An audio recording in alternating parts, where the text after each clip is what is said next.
இருக்கவா லாலி லாலி நானும் துளி துளி லாலி லாலி நீ என் துளி துளி.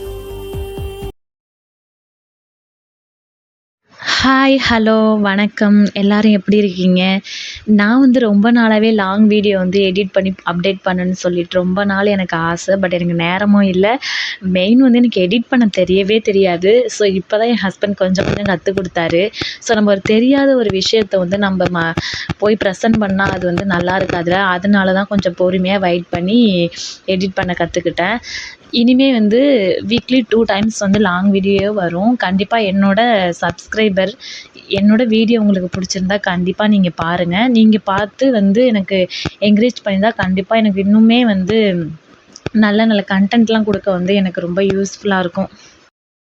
இந்த விலாகில் என்ன பார்க்க போகிறீங்கன்னா, நான் வந்து வெள்ளிக்கிழமை அன்றைக்கி ஃபுல்லாகவே காலையிலே என் ஹஸ்பண்ட் கொஞ்சம் வெளியூர் போயிட்டாங்க. ஸோ காலையிலே சமைக்கிற வேலைலாம் எதுவும் இல்லை, காலையிலே பண்ணி முடிச்சாச்சு. அதனால அன்றைக்கி ஃப்ரைடே வந்து பூஜை பண்ணது, மற்ற விஷயங்கள் வீட்டு க்ளீன் பண்ணது, அது கிச்சன் க்ளீன் பண்ணது எல்லாமே தான் நான் வந்து இதில் வந்து ப்ரெசென்ட் பண்ணியிருக்கேன். என்னால் முடிஞ்சதை வந்து நான் வந்து கொஞ்சம் பர்ஃபெக்டாக பண்ணியிருக்கேன்னு சொல்லிட்டு எனக்கு தோணுது. ஸோ என்னோடய லைஃப்பில் வந்து சில விஷயங்கள் வந்து நான் ஷேர் பண்ணிக்கிறேன். மேரேஜுக்கு முன்னாடி உள்ளதையும் சரி, பின்னாடி உள்ளதையும் சரி. இந்த ஸாரீ வந்து நல்லாயிருக்கா? இது வந்து எடுத்து ஒரு 6 இயர்ஸ் ஆகுது. இதோட ப்ரைஸ் வந்து ஒன்லி 250 மட்டும்தான். நான் அவ்வளோ ரேஞ்சுக்கு தான் ஸாரீ எடுப்பேன். ஆனால் வீக்லி ஒரு வாரத்துக்கு வந்து 2 ஸாரீ நான் கண்டிப்பாக எடுத்துருவேன் வேலை பார்க்கும்பொழுது. இதை எதுக்கு நான் ஷேர் பண்ணுறேன்னா, லைஃப் வந்து எப்பொழுதும் ஒரே டேர்னிங் பாயிண்ட்டாக இருக்காதுல்ல. எப்படி வேணாலும் மாறும். அதுக்கு உதாரணம் என்னோடய லைஃபு. நிறைய விஷயங்கள் வந்து மேரேஜுக்கு முன்னாடியும் மேரேஜுக்கு அப்புறமும் வந்து எனக்கு நிறைய விஷயங்கள் மாறியிருக்கு. நான் ரொம்ப ஃபீல் பண்ணுற ஒரு விஷயம் வந்து வேலையை எதுக்குடா விட்டோம், நம்ம ரொம்ப மிஸ் பண்ணுறோமோ அது மாதிரி எனக்கு தோணுது. ஹஸ்பண்ட் வந்து ஃப்ரீடம் கொடுப்பாரு. இருந்தாலுமே சில விஷயங்கள் வந்து நமக்கு கொஞ்சம் கசப்பான விஷயங்களுமே நடந்திருக்கு மேரேஜுக்கு அப்புறம். எதுவுமே வந்து நமக்கு ஈஸியாக கிடைக்காது. நான் அப்படி தான் நினச்சிட்டு இருந்தேன். நமக்கு எதுவுமே எனக்கு ஈஸியாக கிடச்சிருன்னு.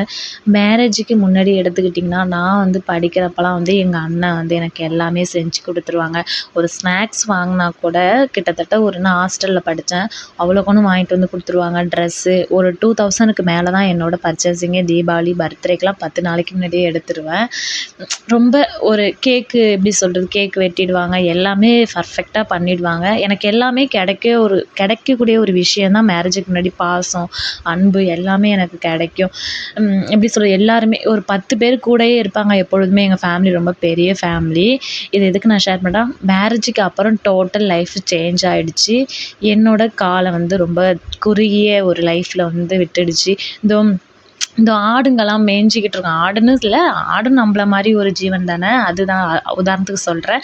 நிறைய கூட்டத்துலேருந்து அது வந்து தனியாக போய் ஒரு பாலைவனத்தில் விட்டா மாதிரி என்னோடய லைஃப் வந்து மேரேஜுக்கு அப்புறம் ஆயிடுச்சு.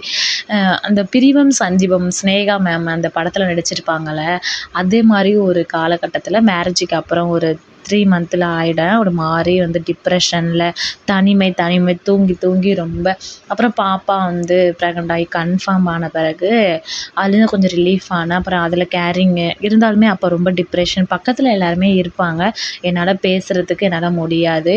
நான் அதுலேருந்து மீளவே என்னால் முடியல. அப்புறம் நான் பாப்பா வந்து 9 மந்த்து வயிற்றில் அப்போ தான் எங்கள் வீட்டில் ஆளுங்க எல்லாருமே வந்தாங்க. ஏன்னா எனக்கு மேரேஜ் முடிஞ்சு ஒரு 1 மந்த்து 1 மந்த்தில் 10 டேஸ் கழித்து எங்கள் பெரியப்பா ஒருத்தவங்க இறந்து போயிட்டாங்க. அவங்க தான் எங்கள் ஃபேமிலிக்கு கொஞ்சம் ஆலமரம் மாதிரி. எல்லாருக்குமே ரொம்ப ஒரு சப்போர்ட்டாக இருந்தாங்க. அதில் எல்லாருமே ரொம்ப முழுகுனதுனால எங்கள் வீட்டு ஆளுங்க யாருமே என்னை பார்க்குறதுக்கு வர முடியல.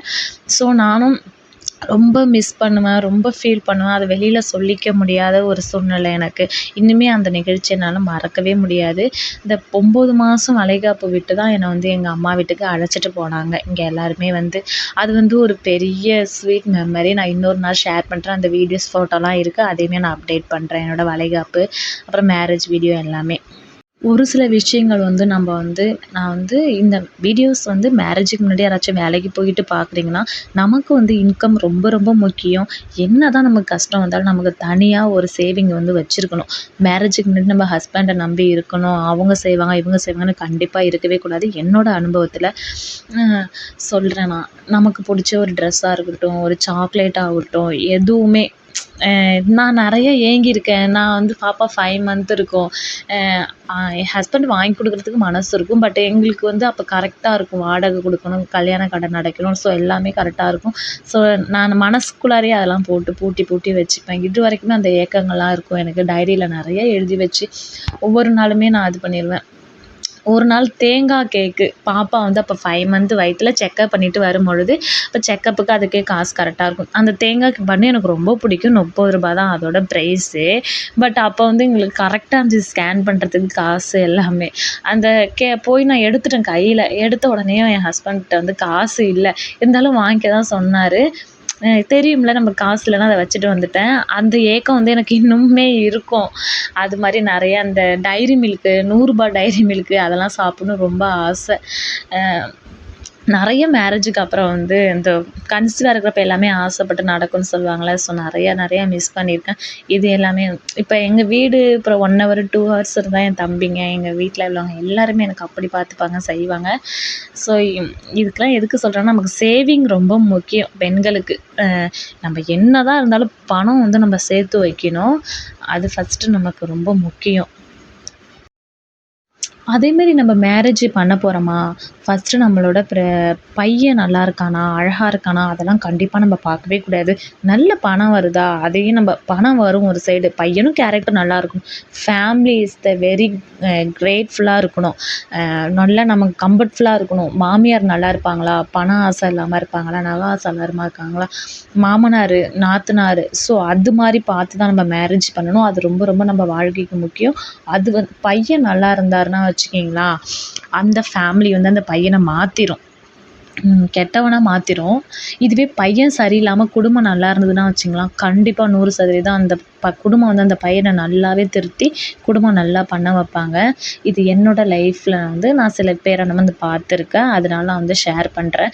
நம்மளோட எப்பொழுதுமே நம்மளோட முதல் வந்து நோக்கம் வந்து ஃபேமிலி. அதுக்கு தான் அந்த கல்யாணத்துக்கு வந்து விசாரிக்கிறாங்க. பொண்ணு மாப்பிள்ளை அது மாதிரி விசாரிக்கிறாங்கள, அது மாதிரி விசாரித்து நம்ம வந்து மேரேஜ் பண்ணிக்கணும். அப்புறம் என்னோடய லைஃப் மேரேஜ் பண்ண நான் இங்கே புதுசில் வந்து இங்கே ஃபஸ்ட்டு ஏப்ரல் மாதம் தான் வந்தோம். வந்து இங்கே பால் காய்ச்சலாம். எங்கள் வீட்டில் ஒரே ஒரு பானை, 2 டம்ளர், ஒரே ஒரு கத்தி. இன்னுமே அந்த கத்தி நான் வச்சுருக்கேன். அடுப்பு கேஸ் சிலிண்டர் வாங்கி வச்சுட்டாரு என் ஹஸ்பண்டு. ஸோ ரொம்ப இதுதான் எங்களோட லைஃபு. ரொம்ப போயிட்டே இருந்துச்சு. இப்போ இது எல்லாமே வந்து இப்போ ரீசெண்டாக, அதாவது யூடியூப்க்குன்னு கிடையாது, எனக்கு இப்படி என்னோடய வீட்டை இப்படி வச்சுக்கணுன்னு எனக்கு நிறைய ஒரு இன்ஃபெக்ஷன், நிறைய பேரை பார்த்து இன்ஸ்பிரேஷன் ஆவாங்களே, அது மாதிரி எனக்கும் ஒரு ஆசை. ஸோ அதனால தான் என்னோட இதை மாற்றிக்கிட்டேன். நம்ம கஷ்டப்பட்டு தான் ஒவ்வொரு பொருளுமே வாங்கணும். எல்லாமே ஒவ்வொன்றுமே நம்ம கஷ்டப்பட்டு தான் வந்து நான் ஒரு விஷயம் இப்போ நான் ஒரு சின்னதாக எடுத்துங்கன்னா வச்சுங்களேன், இந்த கிச்சனில் இந்த மாடலுக்காக மாட்டியிருக்கேன்ல 3 இந்த மெமரிஸ் மீல்ஸ் அது மாதிரி, அதுவுமே நான் வந்து ஒரு 10 டேஸ் யோசிப்பேன். வாங்கலாமா, வேணுமா, வேணாமா, நமக்கு தேவையான்னு சொல்லிட்டு என் ஹஸ்பண்ட்ட பர்மிஷன் கேட்டு ஓகே சொன்னால் மட்டும்தான் அதுவுமே நான் ஆர்டர் போடுவேன். ஸோ சில பேர் வந்து என்னோட எப்படி சொல்கிறதுனா, சில விஷயங்கள் அதெல்லாம் பார்த்துட்டு விளாகில் பார்த்துட்டு நிறைய எனக்கு அதுவும் என் ஹஸ்பண்ட் சைடு ஃபேமிலியில் உள்ளவங்க சில பேர் வந்து ஆடம்பரமாக செலவு பண்ணுறேன்னு சொல்லிட்டு நிறைய காதில் வந்துச்சு ரீசெண்டாக. ஸோ நான் ஆடம்பரமாக செலவு நான் எதுவுமே நான் பண்ணவே மாட்டேன். இருக்கிறத வச்சு தான் நான் வந்து இன்னுமே நான் ஃபேமிலியை ரன் பண்ணிகிட்டு இருக்கேன். என்னோட நிலமையில யாராக இருந்தாலுமே இப்படி ரன் பண்ணுவாங்களா என்னான்னு எனக்கு தெரியாது. ரொம்ப எல்லாமே எப்படி சொல்கிறது, அவ்வளோ ஒரு 100கணக்கான ஃபேமிலியை விட்டுட்டு ஒரு தனியாக ஒரு பொண்ணு வந்து இங்கே கோயம்புத்தூரில் வந்து ஒரு ஃபேமிலியை நடத்துறது எவ்வளோ பெரிய விஷயம்னு அதை என்ன மாதிரி உள்ளவங்க உணர்றவங்க தான் வந்து கண்டிப்பாக அதை வந்து அனலைஸ் பண்ணிப்பாங்க. பணம் இருக்கும், சொத்து இருக்கும், நகை இருக்கும், ஹஸ்பண்ட்டு எல்லாமே இருக்கும். அதெலாம் வந்து ஃபேமிலியை வந்து எடுத்துகிட்டு போகாதுல்ல. அது மாதிரி உள்ளவங்க தான் நம்மளை பற்றி வந்து விமர்சனம் பண்ணுவாங்க. ஸோ அதை வந்து நான் இப்போலாம் அதெல்லாம் பெருசாக எடுத்துக்கிறது கிடையாது. யார் வேணாலும் எப்படி வேணாலும் நம்மளை பேசட்டும் சொல்லிட்டு நான் விட்டுடுறேன். அடுத்த டாபிக் வந்து உறவுகள். உறவுகள் வந்து நம்ம வாழ்க்கைக்கு ரொம்ப முக்கியமானது ஒன்று இல்லையா? உறவுகள் வந்து நமக்கு என்னதான் இப்போ "உப்பிட்ட வரை உள்ளவரை மதின்னு" சொல்லுவாங்க. அது ரொம்ப ரொம்ப ஒரு 100% உண்மை. நமக்கு வந்து தேவைங்கிறப்ப மட்டும் அவங்கள யூஸ் பண்ணிக்கிட்டு, தேவையில்லாதப்ப அத நம்மள கிள்ளிக்கிற மாரி தூக்கி போடுறது பெரிய ஒரு நம்பிக்கை துரோகம். நமக்கே அது குழி தோண்டுற மாரி ஒரு விஷயம் நான் உணர்கிறேன். நெறைய பேர் வந்து அப்படித்தான் பண்ணிக்கிட்டு இருக்காங்க. நமக்கு தேவைங்கிறப்ப மட்டும் அவங்கள யூஸ் பண்ணிக்கிட்டு, தேவையில்லாதப்ப அவங்கள வந்து பேசுறது, அது மாரி விஷயங்கள்லாம் நெறையாவே சில பேர் பண்ணிக்கிட்டு இருக்காங்க. அதெல்லாம் ரொம்ப தவறு. நான் பூஜை வீடியோ எப்போ வந்து நான் ஷேர் பண்ண எப்படி நான் வந்து ஆரம்பிச்சேன்னா, என்னோட வாழ்க்கையே மாத்துன ஒரு விஷயங்கள் வந்து இந்த சாமி கும்பிடுற ஒரு விஷயம். ரொம்ப நாள் வந்து சாப்பாடுக்கே இல்லாம எப்படி சொல்றதுன்னா, ரொம்ப கஷ்டம். அரிசி இல்லாம இருக்கும். ரொம்ப கஷ்டமா இருக்கும். அப்போலாம் நெறைய விஷயங்கள் வந்து எப்படி சொல்றது? சாப்பாடு இல்லாம தூங்கியிருக்கோம். படுத்திருக்கிறப்ப யோசிப்பேன், என்னடா இது? தூங்கும்போது யோசிப்பேன், என்னடா இப்படி இருக்கு லைஃப்? இவ்வளோ தான் கஷ்டமா? இப்படி இருக்குமான்னு சொல்லிட்டு ரொம்ப ரொம்ப திங்க் பண்ணுவேன். அதாவது அது எல்லாமே கொஞ்சம் கொஞ்சமா என்னை விட்டு போக ஆரம்பிச்சது என்னோட சாமி கும்பிடுறது. கடவுள் இருக்காருன்னு நான் நம்பினேன். உணர்ந்தது வந்து இந்த வீட்டுக்கு வந்ததுக்கு அப்புறம் தான் ரொம்ப உணர்ந்தேன். அது வந்து கண்டிப்பா எனக்கு வந்து அனலைஸ் கடவுள் பண்ணுனாரு. கொஞ்சம் கொஞ்சமா என்னை மாத்துனாரு. என்னோட திறமைய வந்து வெளிக்கொண்டு வந்தாரு. என்னோட எப்படி சொல்றது?